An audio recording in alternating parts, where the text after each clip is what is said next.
16 word पर minute होता है। यानी सिस्टम पे जाने के बाद 16 का स्पीड भी रहेगा तो आराम से आप लिख सकते हैं, जो काफ़ी अच्छी बात है। जो भी स्टूडेंट स्टेनोग्राफर बनना चाहते हैं उनको मेरी तरफ से बेस्ट ऑफ लक। पिछली बार 2018 में साउथ सेंट्रल रेलवे सिकंदराबाद ने जीडीसी के थ्रू स्टेनोग्राफर की वैकेंसी निकाली थी, जिसमें सीटें खाली चली गई थी। कारण ये था कि ड्यूटी में सभी लोग अपने आप को अपडेट नहीं कर पाते हैं और स्टेनोग्राफी एक ऐसा सब्जेक्ट है जो हमेशा अपडेट करने वाला है। ज़्यादा समय के बाद लोग भूल जाते हैं। नमस्कार दोस्तों, आज की वीडियो में आपको कंप्लीट जानकारी देने वाला हूं कि रेलवे में आप डिपार्टमेंटल परीक्षा देकर किस तरह से स्टेनोग्राफर बन सकते हैं। उसके लिए क्वालिफ़िकेशन क्या होनी चाहिए, एग्ज़ाम किस तरह से होता है, इसका मेडिकल कैसा होता है, ये सभी बिंदुओं पर हम आज कंप्लीट जानकारी देने वाले हैं। और सबसे पहले धन्यवाद देना चाहूँगा अपने इस व्यूअर को, जिन्होंने हमें काफ़ी बार कमेंट किया, कई बार कमेंट किया। हर एक वीडियो के नीचे उन्होंने एक ही कमेंट किया कि आप स्टेनोग्राफर के बारे में बताइए। बहुत सारे वीडियोस के नीचे इनका कमेंट आया। उनका कमेंट को देखते हुए मैंने सोचा सबसे पहले मैं स्टेनोग्राफर के ऊपर वीडियो बनाऊंगा। मेरे पास ये 9 पेज का एक स्टेनोग्राफर के बारे में है। 15 मार्च 2021 के दिन साउथ सेंट्रल रेलवे ने जीडीसी की भर्ती निकाली थी और जीडीसी भर्ती में स्टेनोग्राफर का पोस्ट था और उस स्टेनोग्राफर के बारे में सब कुछ इसमें लिखा हुआ है। उसका एग्ज़ाम किस तरह से होगा, क्वालिफ़िकेशन, मेडिकल, हर चीज़ जानकारी दी गई है। मैं आपको ये सभी सुनाऊंगा नहीं, मैंने इसको अध्ययन कर लिया है और अध्ययन करने के बाद मैं आपको अच्छी तरह से बताऊंगा कि रेलवे में डिपार्टमेंटल परीक्षा जब होती है स्टेनोग्राफर के लिए तो क्या क्या योग्यताएं मांगी जाती है, मेडिकल क्या होता है। तो चलिए दोस्तों हम शुरू करते हैं। दोस्तों मैं आपको रेलवे का जो डिपार्टमेंटल परीक्षा होता है उसके आधार पर बता रहा हूं, लेकिन सब कुछ जो होता है एग्ज़ाम के बाद इसका जो टेस्ट है, उसके बाद डॉक्यूमेंट वेरिफिकेशन, मेडिकल, सब कुछ जो फ्रेश वैकेंसी होता है उस तरह से सब कुछ यहाँ पे कंडक्ट कराया जाता है।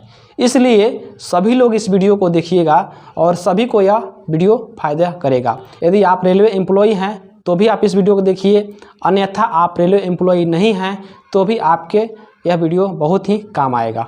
आइए दोस्तों हम जान लेते हैं कि स्टेनोग्राफर होता क्या है, एग्जैक्ट इसका मीनिंग क्या होता है और इस स्टेनोग्राफर का ज़रूरत क्यों पड़ता है।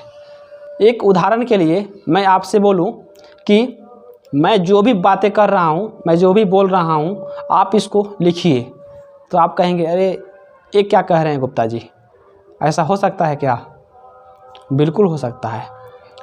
इस तरह का जो पढ़ाई करते हैं वैसे कोर्स को स्टेनोग्राफी कहते हैं और जो इसका काम करते हैं उसको स्टेनोग्राफर कहते हैं। स्टेनोग्राफर का सही अर्थ अगर बताया जाए तो आशु लिपिक या तीव्र लेखन यानी तेज लिखने वाला को स्टेनोग्राफर कहते हैं। हिंदी में आप यदि सही मीनिंग जानेंगे तो तेज लिखने वाला बस। और इनका एक शॉर्टकट फार्मूला होता है और वही शॉर्टकट फार्मूला से ये लोग सभी बातों को लिख लेते हैं। लिखने के बाद वे कंप्यूटर पे जाके फिर वो हूबहू जैसा बोला रहता है वैसा वो उतार देते हैं। चलिए दोस्तों अब बात कर लेते हैं स्टेनोग्राफर बनने के लिए कम से कम क्वालिफ़िकेशन क्या होनी चाहिए। क्या आप पढ़ाई करेंगे तो आप स्टेनोग्राफर बन सकते हैं। यदि आप सिर्फ इंटरमीडिएट पास हैं, 12th पास हैं तो आप स्टेनोग्राफर बन सकते हैं।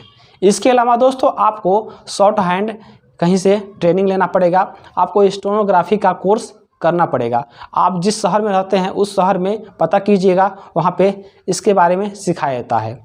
हर शहर में स्टेनोग्राफी का कोर्स कराया जाता है।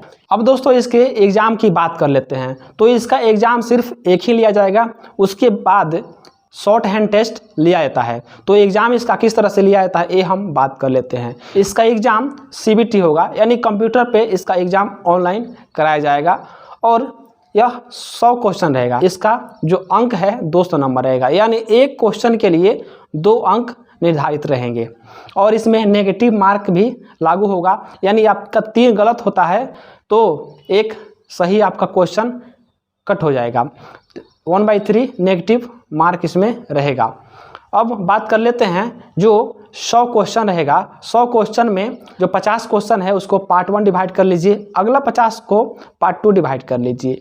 पार्ट 1 में पूछा जाएगा 50 क्वेश्चन, तो वह 50 क्वेश्चन रहेगा math, reasoning, GK, GS, current affair, ये सभी क्वेश्चन पूछे जाएंगे।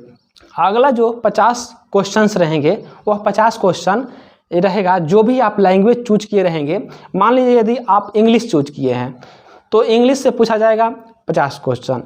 यदि आप हिंदी चूज किए हैं तो हिंदी ग्रामर से आपको पूछा जाएगा। यानी आपका जो लैंग्वेज है, लैंग्वेज से रिलेटेड 50 जो क्वेश्चन पूछे जाएंगे। और ध्यान रहे दोस्तों कि जो भी मेरिट बनेगा इसी एग्ज़ाम के बेस पर मेरिट बनेगा। आगे जो स्टेप होगा उसमें तो सिर्फ आपको पास करने हैं। अब यहाँ पे ध्यान देने वाली बात यह है, पास होना दोनों में ज़रूरी है। पार्ट 1 में भी पास होना आपको ज़रूरी है और पार्ट 2 में भी पास होना ज़रूरी है। यदि किसी एक में यदि फेल हो जाते हैं तो आगे का आप प्रोसेस नहीं कर पाइएगा, आपको वहीं पे आपको फेल कर दिया जाएगा। अब चलिए, अब मान लीजिए आप एग्ज़ाम पास कर गए। एग्ज़ाम पास करने के बाद अब अगला क्या होगा, तो आगे आपको स्टेनोग्राफी टेस्ट कराया जाएगा या उसको शॉर्ट हैंड टेस्ट बोल सकते हैं। तो शॉर्ट हैंड टेस्ट में किस तरह से टेस्ट लिया जाएगा अब मैं आपको बताता हूं। और यहीं पे बहुत सारे लड़के कंफ्यूज होते हैं और यहाँ पे आप ध्यान से मेरी बातों को सुनिएगा। जब आपको शॉर्ट हैंड टेस्ट के लिए बुलाया जाएगा तब आपसे 800 वर्ड 10 मिनट में बोला जाएगा। यह एक रिकॉर्डेड रहेगा और 10 मिनट में 800 वर्ड आपको लिखने होंगे शॉर्ट हैंड, अपने शॉर्ट हैंड रूप में। पर मिनट काउंट किया जाए तो 80 वर्ड पर मिनट ये आता है। यानी 1 मिनट में आपका स्पीड जो है 80 होना चाहिए। अब 10 मिनट के बाद आपसे कहा जाएगा कि आप सिस्टम पे जाइए, कंप्यूटर पे जाइए और जो आपने लिखा है उसको आप टाइप कर लीजिए। तो वहाँ पे जो है 50 मिनट का समय दिया जाएगा। इसी चीज़ को लिखने के लिए वहाँ पे आपको 50 मिनट, मैंने इसको कैलकुलेट किया है तो यह 16 वर्ड पर मिनट होता है। यानी सिस्टम पे जाने के बाद 16 का स्पीड भी रहेगा तो आराम से आप लिख सकते हैं। तो वहाँ पे काफ़ी समय मिल रहा है, 50 मिनट आपको समय मिल रहा है उस चीज़ को लिखने के लिए, जो काफ़ी अच्छी बात है। शॉर्ट हैंड टेस्ट पास करने के बाद दोस्तों अब आपको बुलाया जाएगा डॉक्यूमेंट वेरिफिकेशन में। तो डॉक्यूमेंट वेरिफिकेशन में जो आपने डॉक्यूमेंट लगाए हैं सभी ओरिजिनल लेके जाना होगा। उसके साथ साथ जीरोक्स कॉपी भी सेल्फ अटेस्टेड लेके जाना होगा।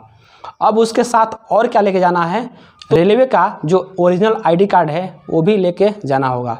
क्योंकि मैं डिपार्टमेंटल वैकेंसी के थ्रू स्टेनोग्राफर किस तरह से बनेंगे वो मैं बता रहा हूँ, इसलिए आपको ओरिजिनल आईडी कार्ड लेके जाना होगा डॉक्यूमेंट वेरिफिकेशन में। अब मेडिकल की बात कर लेते हैं।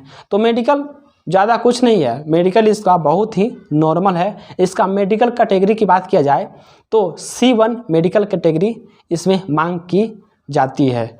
अब दोस्तों अब हम बात कर लेते हैं सैलरी के बारे में। तो इसका ग्रेड पे जो है वो 2400 है और इसका बेसिक पे जो स्टार्ट होगा 25,500 से इसका बेसिक स्टार्ट होगा। तो बेसिक के बाद DA भी मिलेगा, उस पे HRA भी मिलेगा, उसके बाद ट्रांसपोर्ट अलाउंस मिलेगा।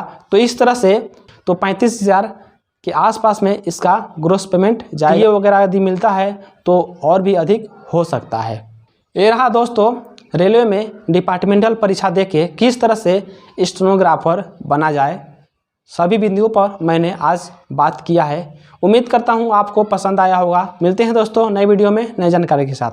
धन्यवाद दोस्तों।